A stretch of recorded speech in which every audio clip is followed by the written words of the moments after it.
Educators, कैसे हैं आप लोग। तो आज हम लोग अपनी क्लास में सिलेबस डिस्कशन करेंगे। तो बीए होम साइंस का जो सिलेबस है university of Lucknow second semester है आप लोगों का। पेपर थर्ड है टेक्सटाइल एंड क्लोथिंग। तो ये वाला जो पेपर है इसका सिलेबस डिस्कशन आज हम लोग अपनी क्लास में करने वाले हैं। तो कम्युनिटी पे भी डाला गया था, उस पर बहुत सारे बच्चों ने क्या आंसर दिया है कि उनको बीए होम साइंस पढ़ना है, एमए भी पढ़ना है, बीए का होम साइंस भी पढ़ना है। तो कोशिश ये रहेगी कि बीए और एमए दोनों की जो होम साइंस है उसके जो पेपर्स जो भी आप लोगों के जो पेपर है 5 पेपर्स होते हैं, और जितने भी मतलब जिस सेमेस्टर में जो पेपर होते हैं वो पढ़ाने की पूरी यहाँ पर आप लोगों को जो कोशिश है वो की जाएगी कि जो बच्चे जिन्होंने आंसर किया है कि उनको पढ़ना है उन तक जो क्लासेस है वो पहुंचाने की कोशिश की जाएगी। तो यहाँ पर हम लोग सेमेस्टर जो सेकेंड है आप लोगों का पेपर थर्ड है टेक्सटाइल एंड क्लोथिंग। तो ये जो सिलेबस है ये मुझे मिला है, तो ये वाला सिलेबस यहाँ पर डिस्कशन करेंगे। अगर कुछ चीज़ें सिलेबस में चेंज हुई हैं तो उसको भी बाद में ऐड ऑन करेंगे, उसको भी यहाँ पर जो है डिस्कस कर लेंगे आगे। तो पहले इतना जो सिलेबस यहाँ पर मिल पाया है मुझे, यूनिवर्सिटी ऑफ लखनऊ का पेपर आप लोगों का क्या है, थर्ड है। तो टेक्सटाइल एंड क्लोथिंग इसका जो सिलेबस है यहाँ पर हम लोग जान लेते हैं कि क्या क्या चीज़ें आप लोगों को सेकेंड सेमेस्टर में आपकी पढ़नी है या पढ़ने को मिलेंगी। और यूनिट्स कितने हैं, तो यूनिट 4 है। कितनी यूनिट पढ़नी है, 4 यूनिट्स हैं आप लोगों की, unit first second third and fourth.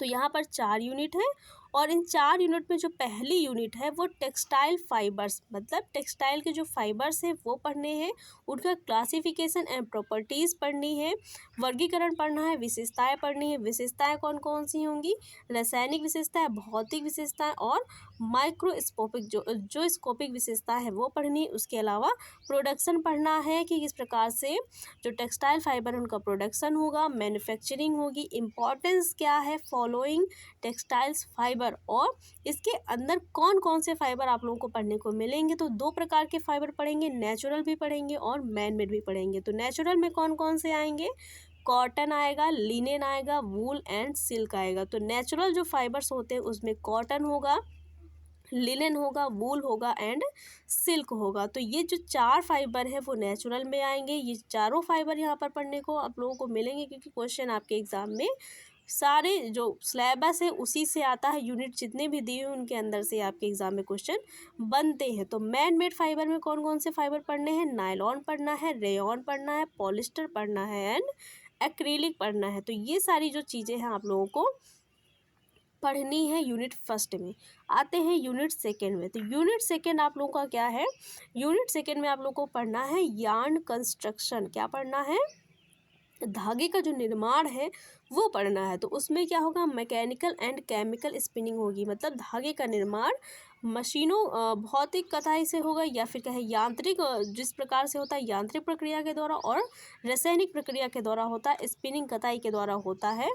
तो ये पढ़ना है। और उसके बाद टाइप्स ऑफ यार्न पढ़ना है। तो टाइप्स ऑफ यार्न में धागे के प्रकार पढ़ने हैं। तो उसमें भी सिंपल एंड कॉम्प्लेक्स, साधारण धागे और जटिल धागे 2 पढ़ने को मिलेंगे।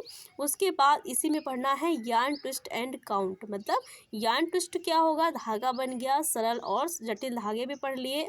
अब जानेंगे कि उनको मजबूत किस प्रकार से बनाया जाएगा, कितने ट्विस्ट दिए जाएंगे, किस प्रकार के, या ट्विस्ट के प्रकार कितने होते हैं, यार्न काउंट क्या होता है, ये सारी चीज़ें यूनिट सेकेंड में पढ़ेंगे। उसके बाद आएंगे यूनिट थर्ड में। तो यूनिट थर्ड में क्या पढ़ना है आप लोगों को, फैब्रिक जो कंस्ट्रक्शन मेथड है वो पढ़नी है। कि अभी तक हम लोगों ने यार्न के बारे में बात की, यार्न जान लिया, उसको ट्विस्ट करना भी जान लिया, मजबूती भी मिल गई उसको, उसका काउंट भी जान लिया, और जो धागे के प्रकार हैं वो भी जान लिए। तो अब धागा मिल गया है तो धागे से क्या बनेगा, कपड़ा बनेगा। तो अब यूनिट जो थर्ड है उसमें कपड़े के बारे में पढ़ेंगे कि कपड़े का जो निर्माण है वो किन किन विधियों के माध्यम से हो सकता है। जब धागा मिला है तो धागे से ही तो कपड़े का निर्माण होगा ना।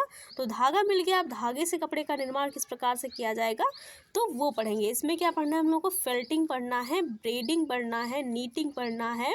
और नीटिंग पढ़ना होता है, उसके बाद एक नीटिंग होगी जो जो हाथ की सिलाइयाँ होती हैं उनसे बुनाई वाली होती है, और एक होती है जो वस्त्र बनते हैं उनकी होती है। तो दो जो नीटिंग इंग्लिश में एक जैसे, लेकिन हिंदी में क्या आप लोगों को एक जैसी लिखेंगी, बुनाई बुनाई, लेकिन इंग्लिश से क्या होगा फ़र्क समझ में आएगा कि नीटिंग क्या है और निटिंग क्या है।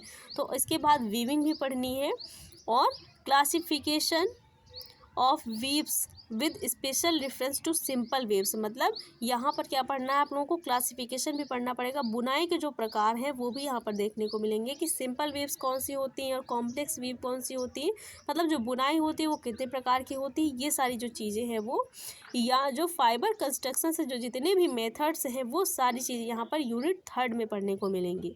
अब यहाँ तक आप लोग इतना देख लिया, उसके बाद आएंगे यूनिट 4 में।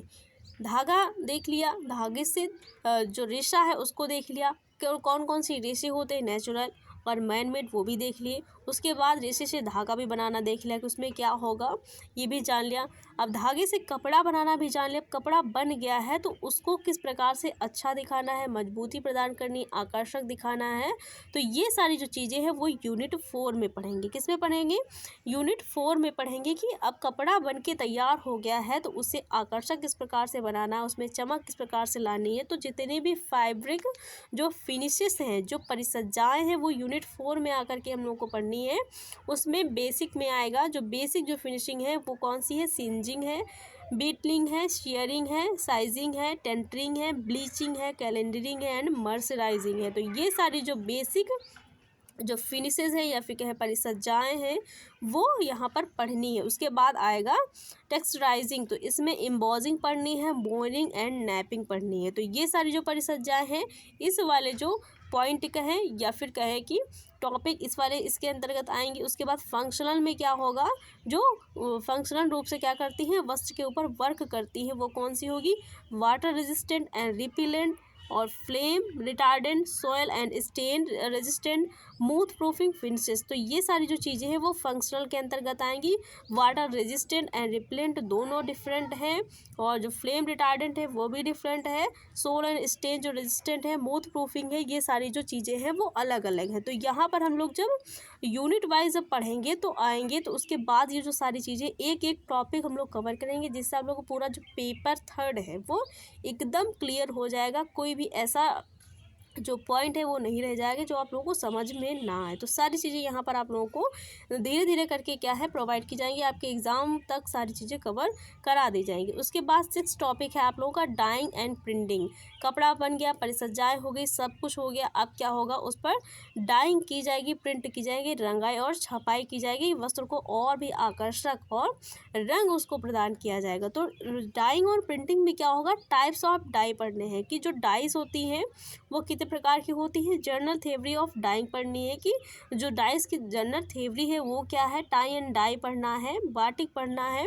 उसके बाद difference between dyeing and printing, जो डिफरेंस है डाइंग और प्रिंटिंग में अंतर क्या है ये भी जानना है। ब्लॉक प्रिंटिंग क्या होती है इसको भी पढ़ना है। रोलर प्रिंटिंग भी पढ़नी, स्क्रीन प्रिंटिंग और स्टेंसिल प्रिंटिंग भी पढ़नी है। तो डाइंग भी पढ़नी है और प्रिंटिंग भी पढ़नी है। तो यूनिट 4 में क्या होगा, जो फैब्रिक फिनिशेस है, परिसज्जाएँ हैं वो भी जानेंगे। उसके अलावा डाइंग एंड प्रिंटिंग जानेंगे कितने प्रकार की होती है, साथ ही डाइंग और प्रिंटिंग में डिफरेंस क्या है ये भी जानेंगे। तो ये सारी जो चीज़ें हैं आप लोगों को इस पेपर में पूरा यूनिट्स, जितने भी यूनिट्स हैं उसके अंदर ये सारी जो चीज़ें हैं वो देखने को मिलेंगी। सारी चीज़ें, सारे टॉपिक्स यहाँ पर आप लोग को एक एक करके प्रोवाइड किए जाएंगे। तो पहले यूनिट 1 से हम लोग स्टार्ट करेंगे, textiles, fibres, classification and properties.